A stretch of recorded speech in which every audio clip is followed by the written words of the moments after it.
अच्छा, कुछ स्टूडेंट्स को यूजुअली इस चीज़ में डाउट होता है कि पोजीशन वेक्टर क्या है और डिस्प्लेसमेंट वेक्टर क्या है।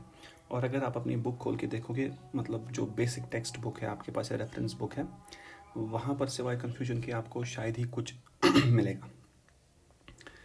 तो वो सब जानने के लिए थोड़ा सा छोटा सा ही टॉपिक होगा, वो आप देख लो कैसे उनको पढ़ना है। Position vector and displacement vector मैं आपको क्लियर करने की कोशिश करूँगा। यहाँ से ये एक्स एक्सिस और ये वाई एक्सिस। देखो, how many number of points can there be in the x y plane और एनी प्लेन। ठीक है, 2 डायमेंशंस में कितने पॉइंट्स हो सकते हैं? There could be infinite number of points. लेकिन हर पॉइंट में एक बात खास है। देखो, जैसे ये पॉइंट है और ये पॉइंट है और ये पॉइंट है A, this is point A, this is point B and this is point C. अगर आप ओरिजिन को देखो ना, तो ओरिजिन से ए तक एक लाइन ड्रॉ करो। क्या इस लाइन की एक स्पेसिफिक लेंथ होगी जो ओरिजिन से बी तक वाली लाइन से डिफरेंट होगी और जो ओरिजिन से सी तक वाली लाइन से डिफरेंट होगी? So this point A, it has a specific length of line that joins it to the origin. ठीक? And if you now point, if you make a direction that you are traveling from origin towards A, if you are traveling from origin towards A, then the arrow will be like this. If you are traveling from origin towards B, arrow is like this. And if you are traveling from origin towards C, then the arrow is like this. So अब a point को notice करो। Did you get a particular length of line? Yes, उस length, वो length कितनी है? That is this one, O A, origin से A तक। Is there a specific direction to it? Yes. What is the direction? It is from origin towards A. ठीक है, तो arrow वैसा है। So since this line it is specific to point ए। ये specific कब बनी? जब इसकी लेंथ स्पेसिफिक है यहाँ से यहाँ तक और इसकी डायरेक्शन स्पेसिफिक है। और ये जो लेंथ है दूसरी वाली, it is specific to point B. ये जो लेंथ है तीसरी, it is specific to point C. Therefore we can safely say that if there are infinite number of points, every point will have a certain line segment that is directed from origin towards it, and that line segment belongs to that particular point only and no other point. And this line segment, since it now has a length and it has a direction, we can call it a vector. And this is what this is called position vector of the point. Position vector of the point. Why do you call it position vector of the point? Logical है। क्यों? क्योंकि अगर आप इस vector को draw करोगे, जैसे ये ओ ए है, O A is the position vector of A. Why is it the position vector of A? क्योंकि ओ ए जितनी लेंथ और ओ ए की डायरेक्शन में जब चलेंगे हमें कौन सा पॉइंट मिलेगा? ए point. So this is what a position vector is. So a position vector, it is a vector whose length is equal to the length of line segment that joins the origin to that point, and its direction is such that the arrow is pointed towards that point, from the origin to that point. Or you can say that the position vector has its tail at the origin and its head at the point that we are talking about. ठीक है? So this is simply what position vector is. अब देखो, ये बोल देना कि position vector is O, it's not enough. आपको पता है वेक्टर्स की अपनी नोटेशन होती है, you have to show the vector. ठीक है, अब वेक्टर्स की नोटेशन में एक पूरा लेक्चर चला जाएगा। मैं उतना दूर जा तो सकता हूँ, लेकिन क्योंकि आपके पास टाइम नहीं है तो उतना दूर तो जाएंगे नहीं। ये तो रेगुलर क्लास वर्क में ख़त्म होता, बट क्योंकि ये रेगुलर क्लास वर्क नहीं, मैं बस आपको बता देता हूँ। So every point in the coordinate system it has coordinates, so it has X and Y. So A के कोऑर्डिनेट्स मान लो x1 y1, b के कोऑर्डिनेट्स मान लो x2 y2 और c के कोऑर्डिनेट्स मान लो x3 y3। नाउ मैं लिखूंगा position vector for point A is O A vector. सही है? हाँ, ओ ए वेक्टर। तो इस ओ ए वेक्टर को लिखा कैसे जाता है? आपको पता है x के अलॉन्ग i यूनिट वेक्टर है और y के along plus j unit vector है। ठीक, therefore this position vector is written as, इसका रीज़न है कि why is it written like this, but मैंने फिर से आपको कहा टाइम उतना है नहीं, तो अभी के लिए बस आप नोटेशन याद रख लो। is written as OA vector is equal to, जो इसका x कोऑर्डिनेट है x1 माइनस ओरिजिन का x coordinate 0 i cap plus y1 minus 0 j cap. So OA vector असल में है xi cap plus y j cap. एक चीज़ याद रखना, वेक्टर्स की नोटेशन में एक चीज़ कंफ्यूजिंग होती है, जो प्लस साइन है। What is this plus?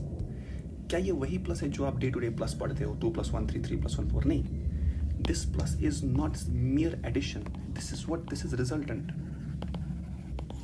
Vectors में जहाँ जहाँ प्लस आपको दिख जाएगा, it means resultant. It does not mean simple addition. It means resultant. तो OA vector is equal to xi cap plus yj cap. बात इतनी सी है अभी के लिए. अब ये रिजल्टेंट कहाँ से आया, प्लस कहाँ से आया, ये क्यों ऐसे लिखा जाता है, मैंने आपको कहा इसका रीज़न है वो, अगर हमें टाइम मिला, आपके पास टाइम हुआ तो हम वो डिस्कस करेंगे, नॉट एन इशू. उसी तरह OB वेक्टर को कैसे लिखोगे, x2 minus 0 i cap plus y2 minus 0 j cap. सही.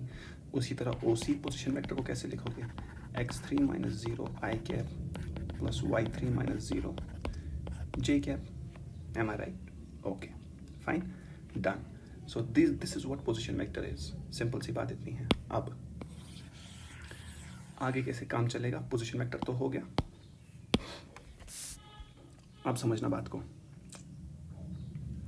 अगर वहाँ ये कहा गया define position vector, you can define it this way, that if there is a coordinate system, xy coordinate system, let us represent an xy coordinate system with the origin at O, let there be a point in this coordinate system, point A, with coordinates x1 y1, then the position vector of A is OA, which is equal to x1 minus 0 i cap plus y1 minus 0 j cap. ऐसे आप definition लिखोगे, which is xi cap plus y1 j cap. ये इसका position vector है. ठीक है, ये तो पोजीशन वेक्टर हो गया. अब प्रॉब्लम कहाँ पे आ जाती है, डिस्प्लेसमेंट वेक्टर क्या है, क्योंकि इंसान को लगता है दोनों चीज़ें तो एक जैसी ही है ना, both of them are the same. ठीक, तो लेकिन वैसा नहीं है. एक और चीज़. अच्छा मुझे एक बात बताओ, आपने ये पढ़ा होगा x1 i cap plus y1 j cap, इस वेक्टर का मैग्नीट्यूड कैसे लिखते हैं, under root of x1 square plus y1 square. ये सही है क्या? हाँ. OA vector is equal to this, इसको यहाँ से हटाते हैं. मॉड ऑफ OA कैसे लिखते हैं, under root of x1 square plus y1 square. And mod means 1, the length of vector. So जब आप लिखोगे ना mod of OA, you are actually finding out the length of OA. Segment की length निकाल रहे हो, और सेगमेंट तो ये है, मॉड का मतलब तो लेंथ ही होता है वेक्टर का. ये ज़रा इसकी लेंथ आपने कोऑर्डिनेट सिस्टम में पढ़ा होगा ना, XY coordinate system 10th class में. अंडर रूट ऑफ याद है, x1 distance formula, x1 minus 0 square plus y1 minus 0 whole square, तो under root of x1 square plus y. तो यहाँ से भी आपको यही मिलेगा और यहाँ से भी यही मिलेगा. ठीक, बस ये मैं आपको बता रहा था कि इसका मैग्नीट्यूड असल में इसकी लेंथ ही होती है. सो ये था पोजीशन वेक्टर. अब असल चीज़ जो है डिस्प्लेसमेंट वेक्टर, जिसमें कन्फ्यूजन्स काफ़ी हो सकते हैं. देखो, व्हाट इज डिस्प्लेसमेंट वेक्टर. पहली बात तो आप दिमाग में एक चीज़ रख लो कि डिस्प्लेसमेंट वेक्टर एक वेक्टर होता है that represents the displacement of a particle. अरे सर ये तो बहुत सिंपल हो गया. नहीं, इतना सिंपल नहीं है. It represents the displacement of a particle. Its length is equal to the length. Its length is equal to the displacement, but its direction is such that the tail of the vector is at the starting point and the head is at the ending point. ये displacement vector, a vector whose length का मतलब magnitude, और magnitude is equal to the displacement of a particle and direction is such that the tail is at the starting point and head is at the ending point. Sir कौन से starting और कौन से ending point? अरे particle ने जहाँ पर शुरू किया चलना और जहाँ पर ख़त्म किया, जहाँ पर शुरू किया वहाँ टेल और जहाँ ख़त्म किया उस तरफ हेड. ठीक, सो इसको हम निकालते कैसे हैं, देख लो. This is x and this is y. मैं कहता हूँ पार्टिकल किसी पॉइंट से किसी पॉइंट तक चला, सपोज पॉइंट A से चला पॉइंट B तक. अच्छा, A से B तक कैसे चला सर? देखो सर, वो ऐसे भी चला हो सकता है, he could have gone like this. लेकिन डिस्प्लेसमेंट वेक्टर क्या होता है? It's a vector whose length is equal to what, the displacement. Displacement तो स्ट्रेट लाइन होती है, ये this is the displacement. Path उसका कोई भी हो, पाथ तो डिस्टेंस देती है, this is displacement. So displacement vector कैसा होता है? इसकी टेल तो A पर होगी और हेड कहाँ होगा, B पर. अगर B पर हेड है तो ये ऐसा है. So this is what the displacement vector will look like. और दिस पाथ इज इमटेरियल, तो मैं इस पाथ को हटा देता हूँ. This is the displacement vector when the particle has gone from point A to point B. ठीक. अब इस वेक्टर की लेंथ कितनी है भाई? ए बी है ना. तो आप कहोगे सर सिंपल तो था, ए बी इसकी लेंथ थी, क्यों उसको छेड़ना, क्यों पोजीशन वेक्टर इसमें घुसाना? देखो, हो सकता है आपको ए बी की लेंथ डायरेक्टली सवाल में ना दी हो, आपको पोजीशन वेक्टर ऑफ ए और पोजीशन वेक्टर ऑफ बी दिया हो, फिर आपको डिस्प्लेसमेंट वेक्टर निकालना हो, तब क्या करोगे? इसीलिए पोजीशन वेक्टर को यहाँ घुसाना बहुत ज़रूरी है. अच्छा, ए तो ए क्या है? ए एक पॉइंट है और हमें पता है 2D स्पेस में हर पॉइंट का क्या होता है? एक position vector. Position vector origin से शुरू होता है और पॉइंट पे ख़त्म होता है. डायरेक्शन उसकी ऐसी होती है, ये ओ. ठीक. और बी का भी अपना पोजीशन वेक्टर होगा, वो ऑरिजिन से शुरू होगा और बी पर ख़त्म होगा, और डायरेक्शन उसकी बी की तरफ होगी, इसकी ए की तरफ होगी. आप अगर ध्यान से देखो तो ये ट्राइंगल बन गई. ट्राइंगल बन गई ना. So do you remember triangle law? Triangle law of vector addition. Triangle law of vector addition देखो, मैं लिखूंगा फ्रॉम ट्राइंगल लॉ. क्या मैं लिख सकता हूँ O A vector plus A B vector is equal to O B vector? क्यों? Two sides which are in the same order give two sides which are in the same order. If they are the two vectors, then the resultant is represented by the third side which is out of order. इस triangle में देखो OA and AB, they are in the same order. तो OA plus AB will be equal to OB. So this is your OB out of order. और OB तो resultant यहाँ पर होगा. ठीक है बच्चा. सो दिस इज इट. ऐसा हम लिख सकते हैं. लेकिन आपको चाहिए कौन? आपको ओ ए या ओ बी चाहिए? नहीं, हम क्या पढ़ रहे हैं? Displacement vector. So what do we need? We need A B. अगर ए बी चाहिए तो ए बी को अलग कर लो. So it is O B vector minus O A vector. देखो बच्चा, एक चीज़ याद रखना, ये जो प्लस है ना यहाँ पे, आप लेंथ्स को ऐड नहीं कर रहे हैं. You are not adding O A length to A B length. No, ये जो है ना, ये प्लस, ये यहाँ पर रिजल्टेंट बता रहा है. Resultant of O A and A B is O B. ये वो प्लस नहीं है कुछ दिमाग में लेके आओगे इन लेंथ्स को ऐड करेंगे. नहीं, this is the resultant of vectors. ये डे टू डे एडिशन नहीं है. So A B is equal to O B minus O A. और ये जो माइनस कर रहे हो ना, even this is not day to day subtraction, ये भी रिजल्टेंट में ही आता है. So A B vector. अच्छा, ओ बी वैक्टर आपने सीखा है क्या? अच्छा, ए के कोई कोऑर्डिनेट्स होंगे x1 y1, बी के कोई कोऑर्डिनेट्स होंगे x2 y2. अच्छा, क्या आपको ओ बी निकालना आता है? हाँ sir, x2 minus zero I cap plus y2 minus zero J cap. यही तो है ओ बी पोजिशन वेक्टर. इसमें से सब्ट्रैक्ट करना है minus. O A position vector निकालना आएगा, x1 minus zero I cap plus y1 minus zero J cap. Simple है. तो ए बी वेक्टर कैसा मिलेगा आपको? x2 I cap plus y2 J cap minus x1 I cap minus y1 J cap. तो इसको rearrange कर लो, x2 minus x1 I cap plus y2 minus y1. This is your displacement vector. बात खत्म. So the particle was simply moving from a point whose coordinates were x1, y1 to a point whose coordinates are x2, y2. Then the position vector is, then the displacement vector is x2 minus x1 i cap plus y2 minus y1 j cap. बात खत्म. शुरू कहाँ से किया? x1, y1 goes to x2, y2. Then the displacement vector is this. अब मैं आपको ये बोलूँ, find the